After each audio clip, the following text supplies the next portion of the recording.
reason why I came to Europe was because I had a vision.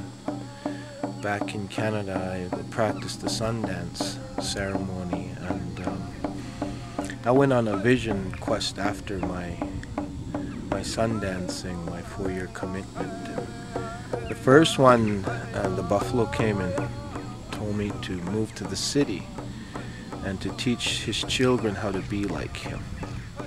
And I moved to Calgary and I started working in a museum, and I started to teach the children their school programs, and they used two classes came every day and tell them stories about the museum and the artifacts. This was a native museum about Blackfoot people, wasn't it? Well, it wasn't a native museum. The Glenbow Museum is a museum in the city of Calgary. Yeah. It's a very good museum, famous museum, and they have stuff from not just from natives but from Asia and from all over the world. They have galleries and exhibitions. Yeah. So I had the opportunity, the privilege to work there and being able to smudge the bundles upstairs and talk to the kids, and that went on very well. And then about 4 years after that, I went on another vision quest, and the same buffalo came, but this time it told me to come to Europe. And the first time I came, I didn't even know where I was going. I didn't even know what to say. But, you know, faith and asking the Creator to help me and guide me, I was connected to different people. And I went and talked to those people about the buffalo. And it just grew from there, and some of those people came from other countries and they asked if I could go to their country, and pretty soon I went to every country in Europe except for the little ones, but all the major countries I've been there and shared the buffalo vision with whoever was there. That's what the buffalo told me to do, is to teach the people to be like him. A buffalo is the only animal that faces a storm because he knows the storm will pass quicker. All other animals put their back to the storm, but the buffalo faces it. And so we as native people, we used to follow the buffalo and get everything from the buffalo, and even we follow his spirit. So when the enemy came, we didn't run away from them, we faced them. If we had a problem inside of us, we didn't blame other people for this problem. We faced it like a buffalo, our own. So with that, that's what I try to teach people in my travels, is to have that buffalo spirit in you, so you are able to face your own storms, the ones you create for yourself, and to deal with them instead of blaming other people. Yeah, that's common nowadays. And that's the reason, the main reason why I came.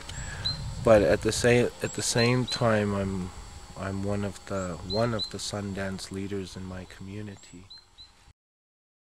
Well, the sweat lodge itself here comes directly from the sun to the people. It didn't come in a dream or a vision. It actually happened to a person physically.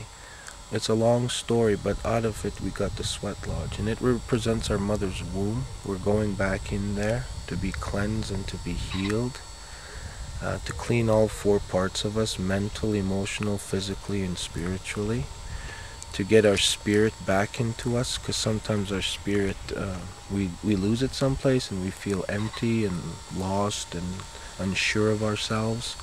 So the sweat brings all of that back into focus.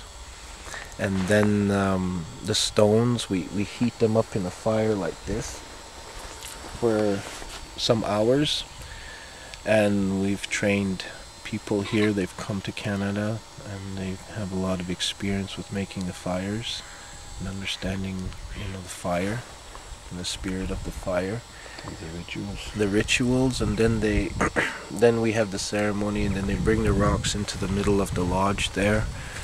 How many rocks? Well, it depends. Like sometimes we use 65 to 80, but not all in one time.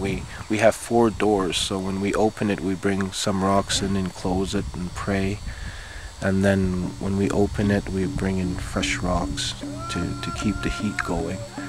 And each round is there's specific things we pray for, and there's 4 rounds, so there's 4 doors to the sweat there.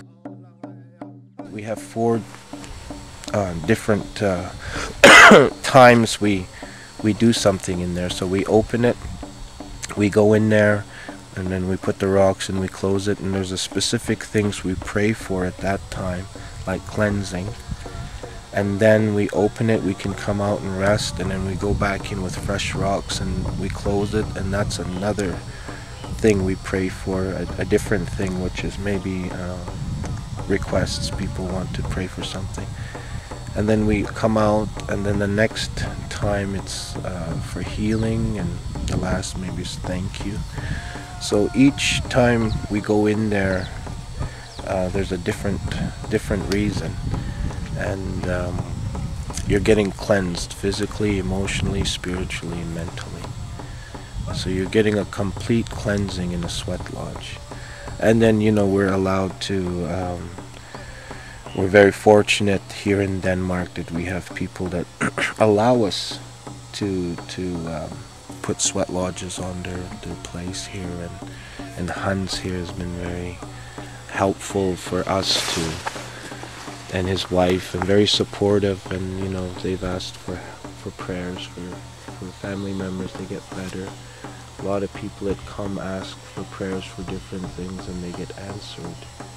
And it's really a good thing to make community, and people come together, you know, in this way. It doesn't mean that you're going to be a native or follow the native way, but it's one way of connecting back with Mother Earth, and to talk to her. And you also invite the spirits of the land, the Viking spirit, and yes, because those 4 colors in there, that's the 4 colors of man. So when we put those flags in the sweat lodge like that, that means that anybody is welcome into our lodge. The white man, the black man, the red man, the yellow man. And so the spirits from these people also come in too, because the sweat lodge comes from the sun, and the sun touches all of creation. So when you come in there, you will be coming in with your grandparents and your ancestors, and they will be in there to support you with their prayers. Because in the spirit world, it's not the same as here. Here we have a lot of distinctions and divisions because we're insecure. Over there, there's not that much division.